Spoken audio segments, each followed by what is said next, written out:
एक engineer building की तीसरी मंजिल पर काम कर रहा था। एक मजदूर बिल्डिंग के नीचे अपने काम में मसरूफ था। इंजीनियर को मजदूर से काम था। बहुत ज्यादा इंजीनियर ने उसको आवाज दी, लेकिन उसने नहीं सुनी। इंजीनियर ने जेब से 100 का नोट निकाला और नीचे फेंका ताकि मजदूर ऊपर की तरफ मुतवज्जो हो जाए। लेकिन मजदूर ने नोट उठाकर जेब में डाला और ऊपर देखे बगैर अपने काम में मसरूफ हो गया। दूसरी दफा इंजीनियर ने 500 का नोट निकाला और नीचे फेंका कि शायद अब की दफा मजदूर ऊपर की तरफ मुतवज्जो हो जाए।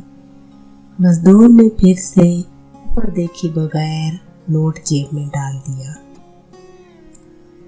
तीसरी दफा इंजीनियर ने एक छोटी सी कंकरी उठाई और उसे नीचे फेंक दिया। कंकर के मजदूर को लगने की देर थी कि मजदूर ने फौरन ऊपर की तरफ निगाह की।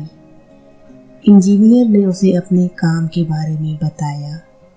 ये कहानी दरअसल हमारी जिंदगी की कहानी है।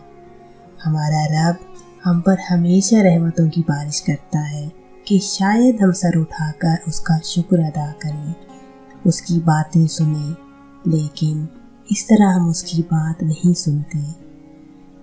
लेकिन जो ही कोई छोटी सी मुश्किल, परेशानी या मुसीबत हमारी ज़िंदगी में आती है, हम फौरन उस ज़ात की तरफ मुतवज्जो हो जाते हैं। हमें सिर्फ मुश्किलात में अल्लाह पाक याद आता है। बस हमें चाहिए कि हर वक्त जब भी रब की तरफ से कोई नेमत हम तक पहुँचे, फौरन उसका शुक्रिया अदा करें। शुक्रिया अदा करने और अल्लाह पाक की बात सुनने के लिए सर पर पत्थर लगने की ज़रूरत नहीं होनी चाहिए। अगर आपको मेरी आज की कहानी पसंद आई है तो इसे ज़रूर लाइक कीजिएगा, और अगर आप मेरे चैनल पर नए हैं तो आपसे गुजारिश है कि मेरे चैनल को सब्सक्राइब करना ना भूलें, ताकि मेरी आइंदा वीडियोस की नोटिफिकेशन आपको बर वक्त मिलती रहे।